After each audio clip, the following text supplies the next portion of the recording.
Have you ever had one of those mornings where your feet hit the floor and you wonder, how did I get this tired overnight? You slept, maybe even a full 7 hours, but something still feels off. Your body moves slower, your thoughts take a little longer to catch up, and motivation feels like it hit the snooze button without telling you. That moment, standing in the kitchen staring at the kettle or coffee pot, it's familiar, and it can feel like a snapshot of aging sneaking in quietly. But here's the thing, what you do in that window, the first hour of your morning, might just be the most powerful predictor of how you'll age in the next 10, 20, or even 30 years. I want to talk with you, not at you, about something surprisingly simple. The small shifts in your morning that research now connects with longer life, not vague guesses or wishful thinking. We're talking about habits that show up again and again in people living vibrant, independent lives well into their 90s. And one of them, by the way, only takes 30 seconds. It's easy to think longevity is some combination of lucky genes and green juice. But it turns out, it's a lot more boring than that, and a lot more doable. It's brushing your teeth with your non-dominant hand. It's standing outside for one honest minute. It's doing one thing before breakfast that reminds your body and your brain, I'm still here and I still matter. Let's start with something you're probably already doing, but with a tiny twist that changes everything. Drinking water in the morning. Now before you roll your eyes, hear me out. Most people wake up mildly dehydrated, especially after 45. Your cells are literally shriveling for fuel. And what do most of us reach for? Coffee, which, while beautiful and life-affirming in its own way, doesn't hydrate. It depletes. That first glass of water before anything else is like giving your brain a jump start. It improves blood flow, supports digestion, and wakes up your metabolism better than any breakfast smoothie. But here's the secret. Add a pinch of sea salt and a squeeze of lemon. Not for taste, but for minerals and absorption. It's a tiny gesture that reminds your body that it's time to function at full capacity. And the older we get, the more these gestures become instructions for our internal systems to stay sharp. And while you're sipping that water, try this. Don't look at your phone. Don't read the news just yet. Instead, step outside, even if it's just onto your balcony or by an open window. Let your eyes catch natural light, even on a cloudy day. There's science behind it. Morning light regulates your circadian rhythm, boosts mood hormones, and actually helps you sleep better at night. Just 60 to 90 seconds of light on your face in the morning tells your body what time it is. And when your body knows what time it is, everything runs smoother. From your digestion to your hormones to your energy levels. And I get it. You've got responsibilities, a partner, grandkids, emails, bills. But building a 90-year-old body starts with 5-minute routines you repeat now. Not next year. Not after your next checkup. Now. And it's not about perfection, it's about consistency. About choosing one or two things and saying, this is how I take care of myself today. Because the truth is, the people who make it to 90 with strength and clarity didn't wait for life to slow down. They made small choices inside the chaos. And if you're willing to try that, just for a few minutes each morning, you'll be building the kind of future you don't have to fear. Let's lean into this next one together because it's not flashy or glamorous, but it might be the quietest superpower you've been overlooking. Balance. Literally. Your physical balance. How well you can stand on one foot or move without wobbling is one of the strongest indicators of long life. The reason? Falls. They're the leading cause of injury-related death for people over 65. But what no one tells you is that your ability to stay upright and steady doesn't just vanish overnight, it fades from disuse. So here's what many centenarians have in common. They keep testing their balance every single day, no equipment, no gym, just you and a quiet moment while brushing your teeth or making the bed. Stand on one foot, hold on to the counter if you need to.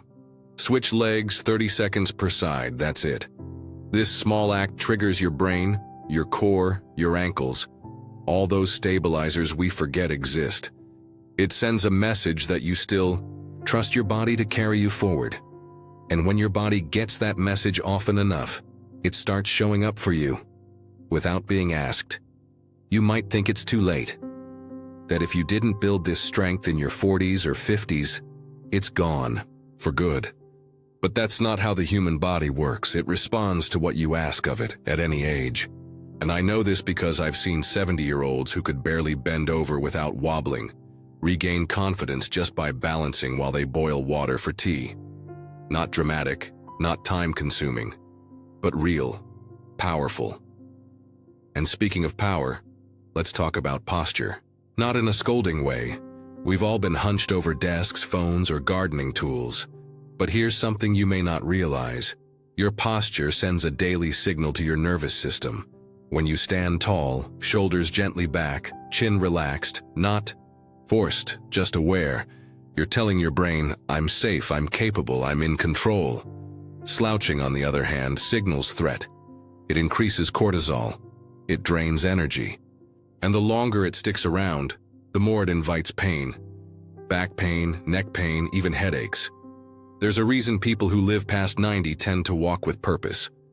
Not fast, necessarily, not perfect, but upright, aligned, grounded in their bodies. And you can practice this in 5-second intervals, right now even. Roll your shoulders up and back, feel your chest open slightly, and exhale. That small reset, repeated throughout your morning, creates a body that feels alert instead of sluggish, capable instead of creaky. Now, I want you to imagine something with me. You're 10 years older, sitting with your favorite warm drink in hand. Your joints feel loose, your mind is clear, and your balance still there. You didn't get lucky. You built it, quietly, consistently, in the same ways you're doing now. Glass of water, sunlight, balance check, posture cue. Each one a whisper to your future self that you're still here, still choosing to live well. And if this is resonating with you, even just a little, then stay with me. Because this next habit might just be the one you've never thought of. Yet it only takes a few seconds and could be the most powerful tool you've got. Let's start with something unexpected. Most people don't associate gratitude with living longer, but the science is catching up with what ancient wisdom already knew. People who start their day with a simple expression of gratitude, just one small thing they're thankful for, have measurably lower stress hormones, improved immune function, and even better sleep at night. And the best part? It takes less than a minute. You don't need a fancy journal or a perfect morning setup. Just think it, or better yet, whisper it aloud. I'm grateful for this quiet morning. I'm grateful my knees didn't hurt today. I'm grateful for the call I get to make later. These tiny acknowledgments rewire your brain. They shift your internal chemistry. Over time, they change how your body handles everything, from inflammation to decision-making. And here's the thing. People who live into their 90s aren't just avoiding disease. They're inviting presence. They're less reactive, more rooted. That's the real gift of a grateful mind. It becomes your compass. It makes hard days softer and good days even better. So the next time your eyes open and you sigh at the day ahead, catch yourself and trade that sigh for one quiet thank you. It doesn't have to feel profound. It just has to be yours. Now, let's talk movement, but not the kind that demands spandex or kettlebells. One of the strongest predictors of longevity isn't how many miles you run or how heavy you lift. It's how often you gently move your body after waking. Think about that moment when you stand up after sleeping. Are you stiff? Are your feet sore? Is your back resisting? That's your body asking for permission to ease into the day. And people who live the longest, they listen, stretch, twist, touch your toes, or your shins, or even just your thighs if that's as far as you go today. Walk to the kitchen with awareness. Breathe deeply as you move. Let your limbs know they matter. It doesn't have to be yoga. It doesn't have to be pretty. It just has to happen. Even 5 minutes of gentle motion, first thing in the morning, can wake up your lymphatic system, improve circulation, and help your digestion later in the day. That's not fitness. That's life support. And here's a thought that might stay with you. Your body remembers what you teach it. If you teach it to move with care each morning, it will move with care when you need it most. Slipping on a wet floor, catching your balance on uneven ground, bending to tie your shoe. Longevity isn't luck, it's accumulated practice. 1,000 tiny choices you didn't even know you were making. So, by now your mornings might already be starting to look different. Not because you added an hour-long routine, but because you chose 3 minutes of presence. That's how the best days begin. Not by rushing into them, but by stepping into them like someone who plans to be here a long, long time. Let's keep going, because there's another habit, one that almost no one talks about, and it might just be the reason some people stay sharp well into their 90s while others fade without warning. Now, imagine this. You've just poured your morning tea or coffee. The house is still quiet. Maybe the sunlight hasn't quite hit the window yet. But before you pick up your phone or flip on the news, you pause. Just for 30 seconds. You close your eyes. You listen to the sounds around you. Maybe birds, the hum of the fridge, your own breathing. You take one deep breath in, then out, and you simply sit with yourself. This is the 30-second habit that could shift everything. Not because it's spiritual or poetic, but because stillness is the rarest nutrient in modern life. People who live past 90 often share this common trait. They've built in moments of calm that protect their nervous system. They don't let the world yank them around first thing in the morning. Instead, they create a small pocket of calm before the day has a chance to take over.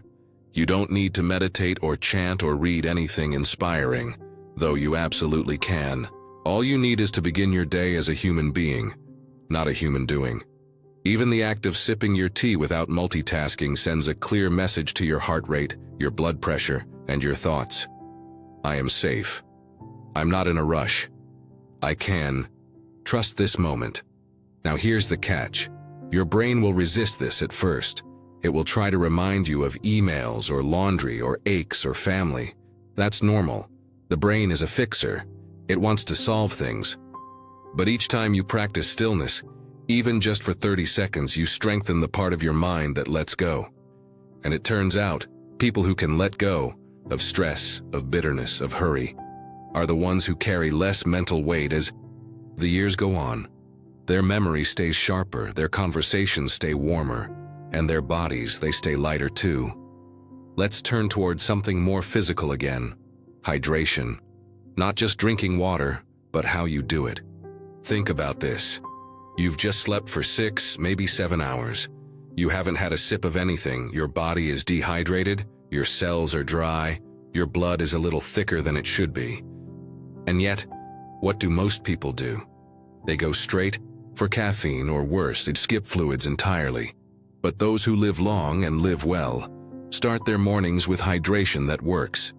Not chugging a bottle of water, but sipping it mindfully. Maybe adding a pinch of sea salt or a squeeze of lemon to wake up the system. This isn't about trendy detoxes. It's about giving your body exactly what it lost overnight, and watching your joints loosen, your skin perk up, and your energy lift within minutes. Your brain is over 70% water. Your muscles need it to fire properly. Your digestion needs it to break down food. That headache you feel before noon, it might not be stress, it might be thirst. So make hydration your second morning habit, right after stillness, right before movement, even if it's just half a glass. And as you do, know this: none of these things are big, dramatic changes. They're quiet, gentle, almost invisible to the outside world.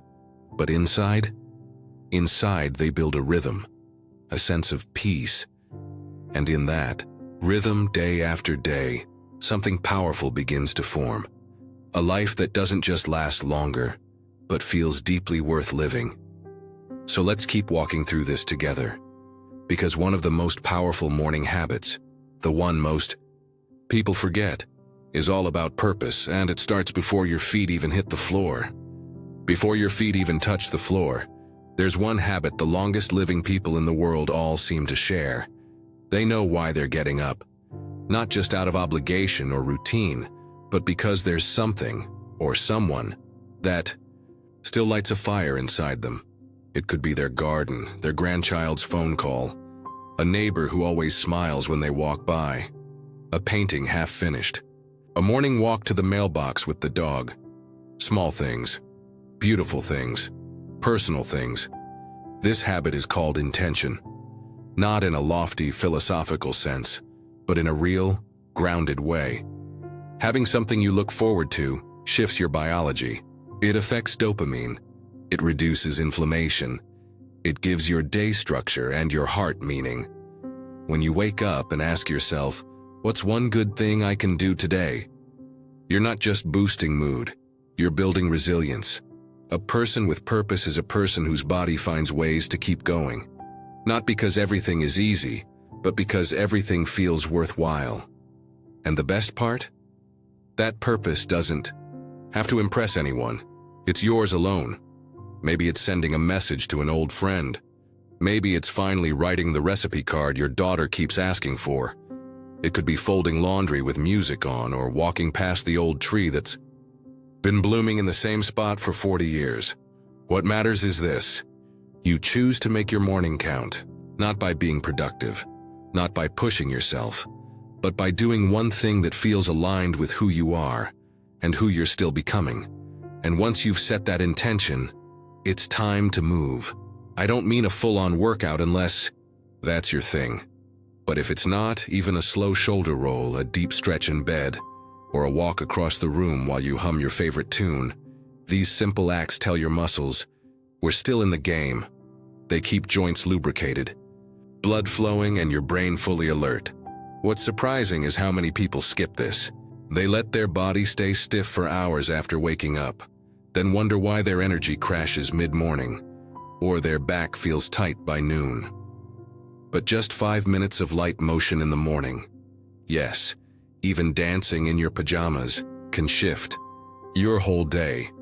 It releases endorphins, it improves balance, and it sends a clear message to your nervous system. We're active, we're alive, we're ready. And here's a little secret. People over 90 often describe themselves as movers. Not gym rats, not marathon runners. Just people who move. They water plants, they fix the curtains, they stretch while watching the news. Movement isn't something they fit in. It's something they build into their day, starting first thing in the morning. So if you've got breath in your lungs, joints that still work, and a will to feel better, no matter your age, it starts with just a bit of morning movement. Gentle, loving, consistent. And when you layer these habits together, stillness, hydration, intention, movement, they start to stack. Not in a way that overwhelms, but in a way that builds momentum. You feel a little more in control, a little more centered, and yes, a little more alive. There's one more powerful habit to go, and it's one most people never think of when they picture longevity, but the people who live the longest often swear by it. They laugh not once a week, not only at sitcoms, not politely, but freely, fully, often at themselves. The final morning habit that shows up again and again in people who live past 90? It's lightness, not taking life, especially the little things, too seriously. They find ways to giggle at the burnt toast, chuckle at the creaky knees, even make fun of their own forgetfulness. That ability to release stress through joy, to lean into humor, to choose a smile when the alternative is bitterness. It's more than a personality trait. It's a life extender. See, laughter isn't just a mood booster, it's medicine. Real biological change happens when we laugh. Lower blood pressure, reduced cortisol, improved immune function. And it costs nothing. You don't need a punchline. You just need presence. A willingness to see the absurdity, the humanity, the beauty in ordinary moments. Maybe that's why centenarians, especially those living independently, often seem like they've cracked a code. They aren't untouched by loss or grief or hardship. Many have buried spouses, faced disease, or outlived their closest friends. But somehow they wake up and still choose joy. Not because their life is perfect, but because they understand something that can't be taught in textbooks. Life is precious, and the small things matter. So if you're watching this right now, wondering what you can do to live not just longer, but better, start by waking up with one clear thought. How can I make today lighter? Maybe it's playing your favorite song while you get dressed. Maybe it's calling someone who always makes you laugh.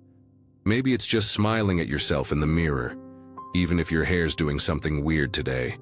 And if all else fails, make a silly face and hold it for 5 seconds. Trust me, it's impossible not to grin afterward. Here's the truth. We can't control everything in life, but we can stack the odds in our favor with tiny, intentional habits. A calm breath, a glass of water, a stretch, a purpose, a laugh. That's not a to-do list. That's a lifeline. So let's treat mornings like what they truly are. Not just the start of the day, but the launch pad for who we're becoming. Stronger, lighter, wiser, more present. And with a little luck, the still dancing at 90. Thank you so much for spending your time here with me today. If any part of this video spoke to you or made you think of someone you love, go ahead and share. Hit that like button if you found value. And if you want more simple, powerful ways to feel your best after 60, subscribe and join our growing community of wise, vibrant, curious souls. Stay strong, stay sharp, stay kind to yourself, and I'll see you in the next one.